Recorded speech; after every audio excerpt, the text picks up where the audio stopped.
Assalamualaikum warahmatullahi wabarakatuh. Pada pertemuan sebelumnya, kita sudah membuat form tambah dan data yang kita simpan di dalam form tambah itu sudah berhasil tersimpan ke dalam database, serta kita sudah berhasil menampilkan datanya. Data yang sudah kita simpan dalam database sudah kita berhasil menampilkannya. Nah, pada pertemuan kali ini, kita akan masuk bagaimana cara mengubah data yang sudah kita simpan tadi, serta bagaimana cara menghapus datanya. Nah, kita coba lihat ini tampilan pada pertemuan sebelumnya. Kita sudah punya tampil datanya ya seperti ini, dan sudah ada tombol tambahnya. Nah, untuk mengubah data, tentu yang kita ubah itu per masing-masing record. Ini kalau kita coba lihat sekarang, kita sudah punya 4 record ya. Nah, kita ingin mengubah salah satu record yang ada di sini. Maka, untuk itu kita perlu ada penambahan tombol ya. Ada tombol ubah data di sini. Untuk ketika kita klik record mana yang ingin kita rubah, seperti itu. Nah, kita masuk ke bagian, karena kita ingin menambahkan tombol untuk ubah data, maka kita akan masuk ke bagian view ya. View-nya ada di bagian resource. Coba lihat di bagian produk dan di bagian tampil template ini. Nah, di sini kita kondisikan bahwa untuk ubah tombol ubahnya kita buat dalam satu kolom tambahan ya. Setelah kolom harga ini kita bikin kolom satu lagi. Ini kita buat kosong saja ya, tidak ada keterangan di sini, atau kita juga bisa kasih keterangan aksi seperti ini ya. Kalau kita coba jalankan, nah ada kolom seperti ini. Kalau mau kita tambahkan nama kolomnya ya, kolom aksi. Atau kita bisa abaikan saja seperti ini juga tidak masalah. Nah, tergantung sesuai dengan kebutuhan kita ya. Mau kita tambahkan, kita kasih tulisan kolomnya atau tidak. Nah, kali ini kita kosongkan saja dulu. Nah, berikutnya kita buat kolom satu lagi ya. Kolom untuk ubah datanya. Di bagian baris data tadi ya. Di bagian sini kita ini kita ingin tambahkan satu tombol. Nah, kita tambahkan untuk tombol kita butuh terhapus semua. Href ya. Href itu kita arahkan ke bagian produk. Nah, ini produk. Di dalam produk itu, karena untuk mengubah data itu kita perlu ini ya, satu baris, berarti kita butuhkan satu buah field primary key ya, data field primary key yang akan kita jadikan acuan untuk mengubah data. Kalau kita ingin mengubah data satu baris saja, tentu yang paling pas yang kita gunakan adalah field sebagai primary key. Nah, kenapa tidak field yang lain? Bisa saja kita jadikan field untuk mengubah data itu patokannya di nama produk. Hanya saja bisa saja nama produk itu lebih dari satu. Sedangkan saat ini kita inginkan ketika kita ubah data yang terubah itu hanya satu record saja. Sebenarnya bisa saja kita inginkan mengubahnya lebih dari satu record. Itu tergantung dari situasi aplikasi yang kita buat. Hanya saja saat ini kondisinya kita ingin merubah hanya di satu record saja. Misalnya record untuk ABC ini. Kita ganti, misalnya nama produknya bukan ABC, tapi nama produknya adalah monitor misalnya. Sedangkan tes ini nama produknya bukan tes, tapi nama produknya adalah meja. Nah, untuk itu, maka yang kita jadi patokan untuk mengubah data, kalau query SQL-nya kan, untuk ubah data itu update nama tabel kita. Katakanlah tadi nama tabel kita itu adalah produk, maka fungsi adalah update produk set yang ingin kita rubah. Set nama field, nama produk, harga. Baru setelah itu, where di mana yang ingin kita rubah adalah field yang sebagai patokan kita adalah yang jadi, bukan pelanggan ya, tapi produk yang jadi itu adalah, yang jadi kuncinya adalah field primary key. Tapi tidak harus field primary key, tapi karena kita ingin satu baris saja yang ingin kita rubah, maka kita jadikan field primary key. Maka di sini, ini nama yang ada di web ini nantinya. Di URL-nya akan ada produk.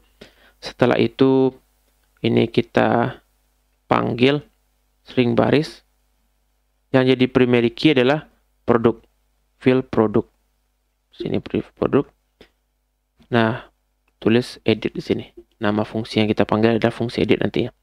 Kalau kita jadikan field-nya adalah nama produk, ini sebenarnya bisa ya. Bisa saja hal seperti ini. Cuman saat ini kita ingin hanya satu record itu saja yang terubah, maka kita jadikan acuan atau patokan di sini adalah field sebagai primary key.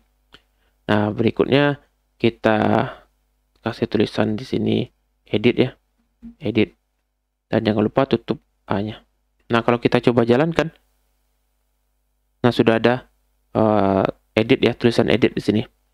Nah, tentu akan lebih bagus dia sebagai tombol ya. Nah, kalau sebagai tombol bisa kita lakukan di Bootstrap, kita tinggal panggil kelas. Nama kelasnya adalah btn. Kalau ubah kita jadikan warnanya kuning ya. Kalau kuning itu btn-nya btn warning. Kita coba jalankan, ini dia. Nah, dari mana dapat kenapa bisa ada tulisan warning, btn warning ya? Ada btn danger, btn sukses, dan lain sebagainya. Dapatnya dari mana? Tinggal lihat dari dokumentasi resmi si Bootstrap tadi. Kita lihat di kolom komponen. Nah, ini dia. Ada kelas ya. Kelas btn. Kalau kita tulis btn yang primary, maka dia akan warna biru. Kalau danger itu merah nih, warning. Nah, di sini ubah data kita inginkan warnanya jadi warna biru, maka di sini kita tulis kelas btn warning. Nah, kalau kita coba jalankan, kita klik edit, dia akan not found ya. Kenapa not found? Karena kita belum buat di bagian root-nya. Nah, kalau kita buat di bagian root, kita tambahkan di sini ada root. Jadi setiap apapun yang diakses di URL itu harus kita tambahkan di root-nya. Kalau tidak ada di root-nya, berarti akan muncul tulisan not found. Seperti ini. Akan muncul tulisan not found-nya. Kita tulis di sini metodenya adalah get. Terus ada produk, garis miring yang tertinggal, ada produk.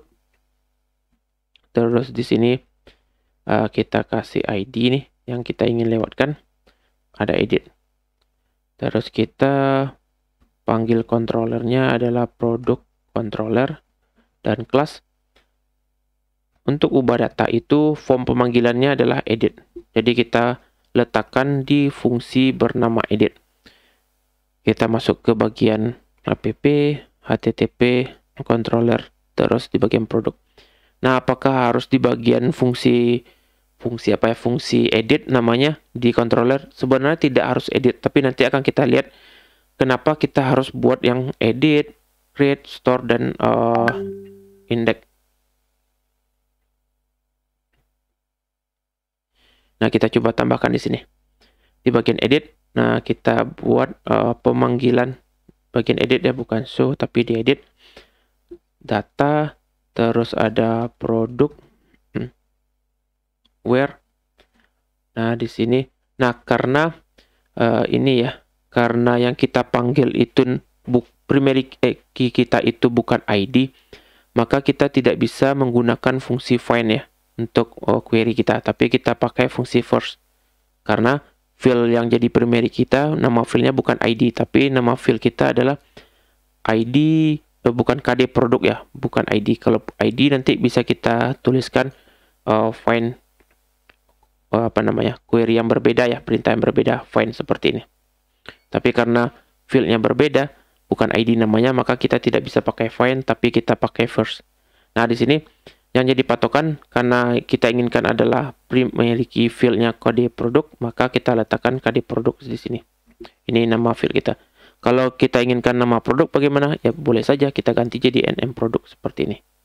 Kalau di sini ya nm produk, maka di tampil bed-nya juga harus nm produk seperti ini, biar dia saling cocok datanya.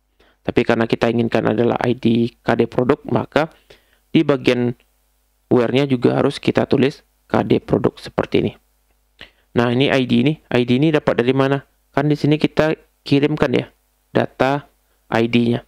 Di sini kita tampung di ID, dan di bagian fungsi kelas produk controllernya juga kita kirim ID. ID itulah yang jadi data yang akan dicari di tabel produk kita. Nah, di sini kita tulis first seperti ini. Nah, kita returnkan. Karena kita ini untuk menampilkan form ubah, maka kita return view kan ke produk. Di situ kita buat sebuah file view baru bernama form ubah. Nah, tidak harus nama form ubah ya, bisa jadi nama file kita adalah ubah seperti ini, boleh saja. Tapi saat ini kita samakan seperti yang sebelumnya. Kalau tambah namanya form tambah, sini jadi form ubah. Seperti ini. Dan jangan lupa ada data yang kita lewatkan atau kita kirim. Nah, lewatkan data seperti ini. Nah, seperti ini kita kirimkan data. Data, ada error katanya. Coba kita lihat dulu errornya di bagian mana. Object not found katanya. Oh iya, salah. Bukan ini ya, tapi ini dia. Bukan strip 1 ya, tapi sama dengan. Nah, ini dapat dari data ini. Jadi kan ini maksudnya adalah kita cari di tabel produk record yang ID-nya kita lewatkan di sini, yang ID yang kita apa ya namanya, yang kita pilih ya. Misalnya kita pilih di sini, kita back dulu ya. ID 3, maka dia akan cari di database kita di tabel produk record yang memiliki ID KD produknya 3 seperti itu. Nah, kalau dia ketemu, maka dia akan simpan dalam sebuah variable bernama data. Nah, variable data ini kita kirimkan ke view untuk ditampilkan. Nah, berarti kita butuh form view di sini. Form ubah.blade.php seperti ini. Nah, sama seperti yang sebelumnya untuk yang tambah, ubah juga sama seperti ini. Kita layoutkan dulu. Terus kita sectionkan. Section di sini adalah content. Dan jangan lupa end section. Tutupnya. Nah, di sini karena ubah, kita sebenarnya konsepnya itu isinya sama seperti form tambah ya. Nah, kita coba copy form tambah di sini. Hasilnya sama dengan form tambah. Bedanya apa? Kita coba lihat dulu. Ini kita kopikan form tambah. Kita coba jalankan. Nah, kalau form tambah, maka data di sini kosong ya. Tidak ada data sama sekali karena memang kita baru menambahkan data. Kalau kita form ubah, maka ketika kita klik di sini, salah satu tombol ini, maka datanya akan langsung terisi. Karena apa? Kita kan ingin mengubah data. Maka yang harus kita lakukan semuanya sama ya dengan form tambah. Hanya saja kita di bagian value ya. Untuk menampilkan data itu ada di bagian value. Ini kita tambahkan seperti ini. Satu lagi. Nama. Kalau mau diketik dari awal juga tidak masalah ya. Tapi ini agar lebih cepat. Sebenarnya fungsinya sama. Hanya berbeda di bagian value seperti ini. Terus kita tambahkan string data ya. String data ini dapat dari mana? Variable data ini ya. Dapat dari mana? Dari sini dia. Ini data yang kita gunakan. Kalau di sini data 2, maka di bagian form ubahnya juga harus data 2. Tadi kita tulis data, maka di sini juga kita harus tulis data.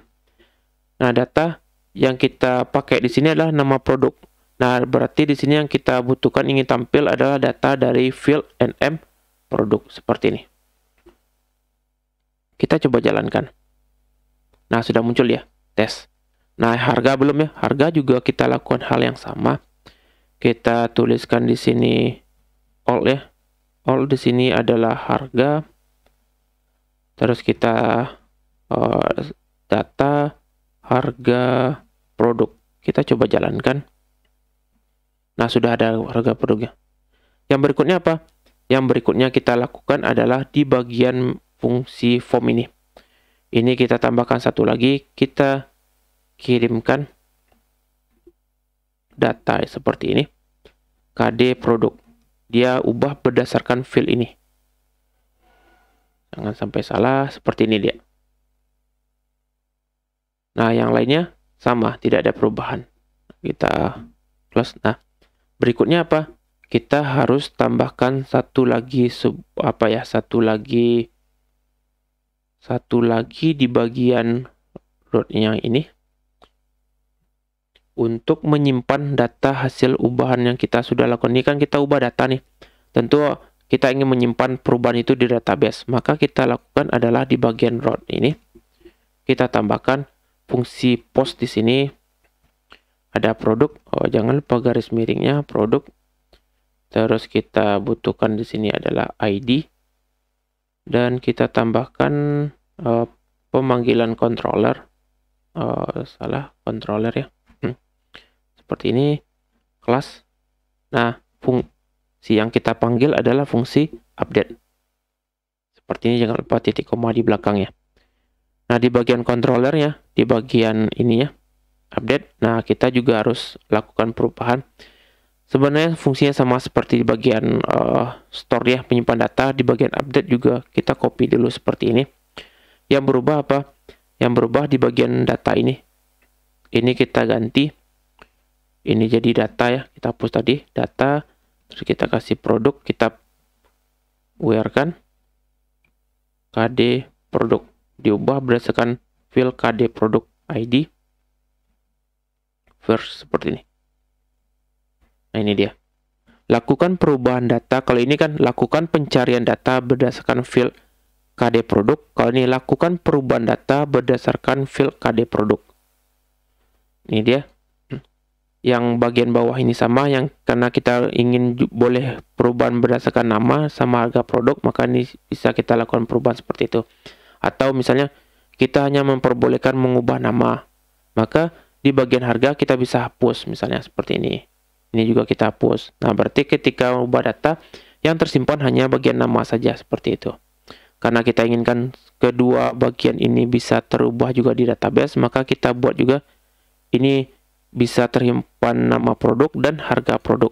Nama ini dapat dari mana? Ini sama seperti di form tambah. Di bagian ini dapatnya. Ini di bagian name ada nama, di bagian name ada harga. Sini juga sama. Di bagian request ada nama dan ada harga. Bagian ini apa? Validate-nya. Jadi ketika tidak diisi, maka dia tidak akan bisa menyimpan data. Ini butuh validasinya. Validasinya banyak ya. Kita bisa validasi hanya berdasarkan angka saja dan lain sebagainya. Tapi sambil jalan kita akan tambahkan hal tersebut. Nah, ini bagian save-nya kita simpan setelah ada perubahan data, kita save dan redirect ya. Kembali lagi ke bagian controller produknya. Kalau kita coba jalankan, kita ubah data ya, jadi monitor ya, monitor harganya 5.000 kita tulis misalnya. Kita simpan. Nah, sudah ada monitor ya. Ini ada ABC ini kita jadikan keyboard misalnya. Keyboard. Harganya keyboard 1, 2, 3, 50.000 misalnya. Kita simpan. Nah, berubah ya.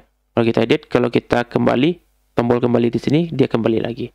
Nah, ini terkait dengan ubah data. Nah, berikutnya yang kita lakukan adalah menghapus data.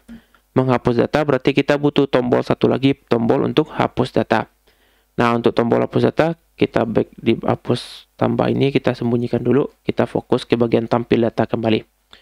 Nah, khusus untuk hapus data, kita tidak pakai href, tapi kita pakai form seperti ini.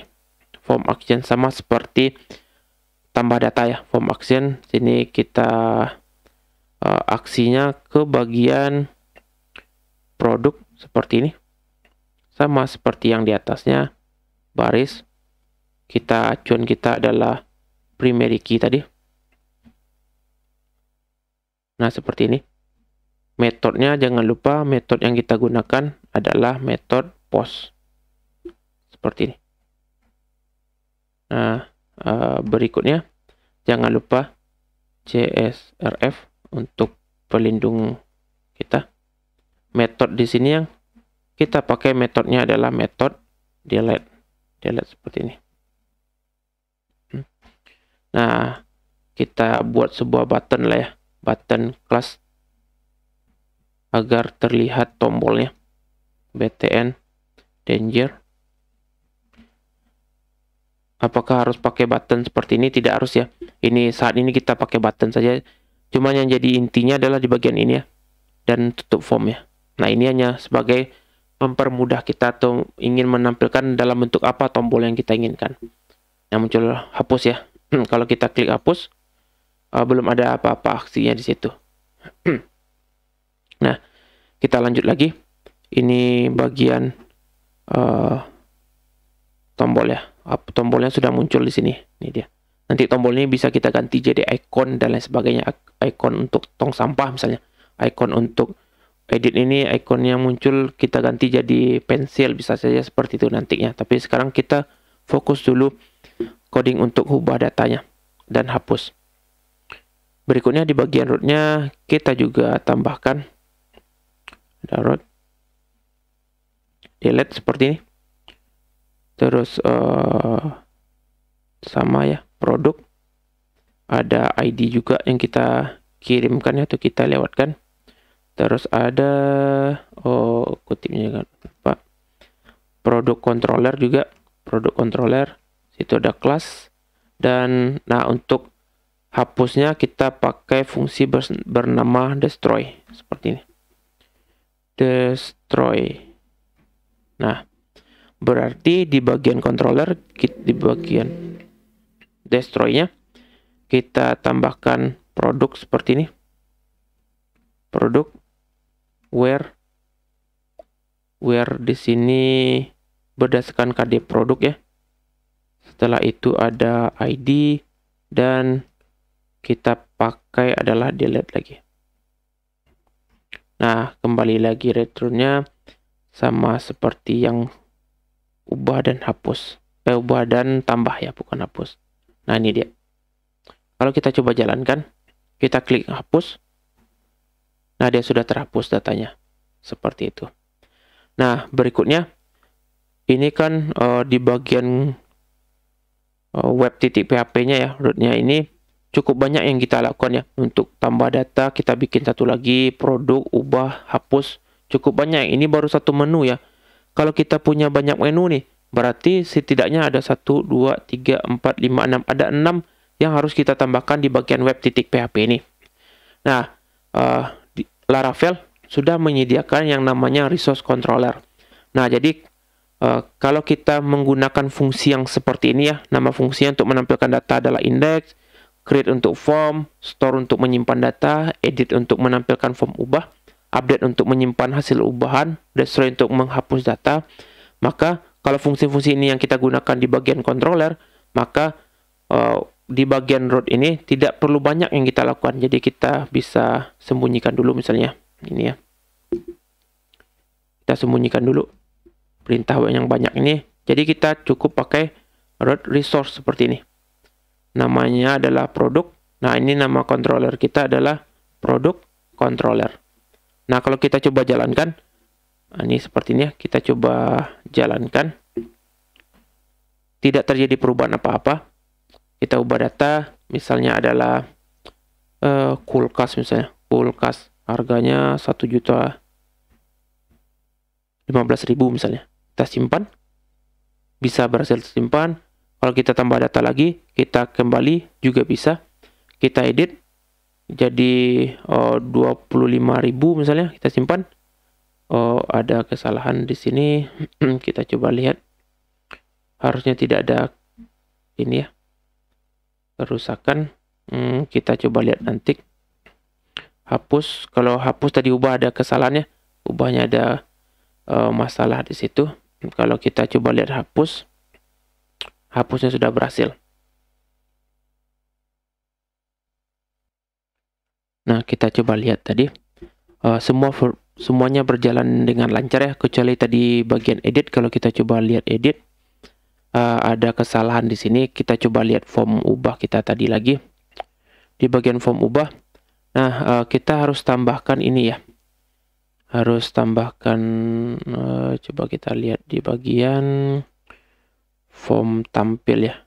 Nah, ini metodenya ya. Metodenya kita harus tambahkan di sini. Metodenya adalah put di sini. Jadi kita harus tambahkan put di sini. Metodenya tadi tertinggal ya. Kalau kita coba jalankan, kita refresh dulu. Kita coba simpan. Nah, dia berhasil ya. Kita coba edit. Kita jadikan kaca misalnya. Kaca 15.000. Kita simpan. Nah, sudah berhasil disimpan. Nah, jadi itulah kenapa dibutuhkan yang namanya resource ini ya. Agar kita tidak perlu, kan standar dari aplikasi itu ada create, read, update, dan delete. Jadi kalau kita pakai fungsi resource ini, syaratnya apa? Nama fungsi di produk controller atau nama fungsi di controller kita itu harus index, create, store, edit, update, dan destroy seperti ini.